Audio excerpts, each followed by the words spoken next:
ஓட்டு சிலிப்பு கொடுத்து விட்டா பத்தாது. ஓட்டு போட்டு வெளியே வரேன் பூரா நம்மளுக்கு போட்டுருக்கானாங்கிறத கன்ஃபார்ம் பண்ணிக்க. சரிங்க. ஏய், யாருக்கு ஓட்டு போட்ட? உனக்கு தானே போட்டேன். ஏய், உண்மையை சொல்றா. சத்தியமா உனக்கு தானே போட்டேன். சரிப்பா. டேய், அப்படியே பின்னாலவா. யாருக்கு ஓட்டு போட்ட? உனக்கு தானே போட்டேன். உண்மையை சொல்லு. சத்தியமா உனக்கு தானே போட்டேன். அந்த ஆள்கிட்ட என்ன சொன்ன? அவனுக்கு போட்டேன்னு சொன்னேன். ஏன்ட்ட என்ன சொன்ன? உனக்கு போட்டேன்னு சொன்னேன். இதுல எதுல உண்மை? ரெண்டும் உண்மைதானே. என்னடா சொல்ற? அவர்கிட்ட வாங்கின காசுக்கு ஏணி சின்னத்துல ஒரு குத்து, உங்ககிட்ட வாங்கின காசுக்கு தென்னை மரம் சின்னத்துல ஒரு குத்து.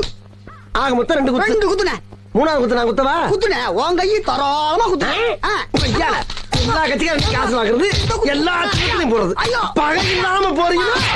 ஓடா ஓடு. யோக்கிய நார பயில வளைச்சு வளைச்சு குத்திருக்கானயா.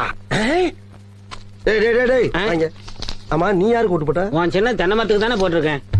உண்மையை சொல்றா. என் ஆத்தா சத்தியமா தென்னை மரத்துக்கு தானே போட்டேன். வேணாண்டா. அட, என் பொண்டாடி சத்தியமா தென்னை மரத்துக்கு தானே போட்டேன். நான் ஏற்கனவே வந்து போயிருக்கேன்டா. அட, என்னென்ன நீங்க? என் புள்ள சத்தியமா தென்னை மரத்துக்கு தானே போட்டேன். எனக்கு நம்பிக்கை இல்ல. நீ இப்படி நம்பிக்கை இல்லன்னு சொல்லுவேன்னு தெரிஞ்சுதான் நான் ஓட்டு போட்ட சீட்டையே கையில கொண்டு வந்திருக்கேன்.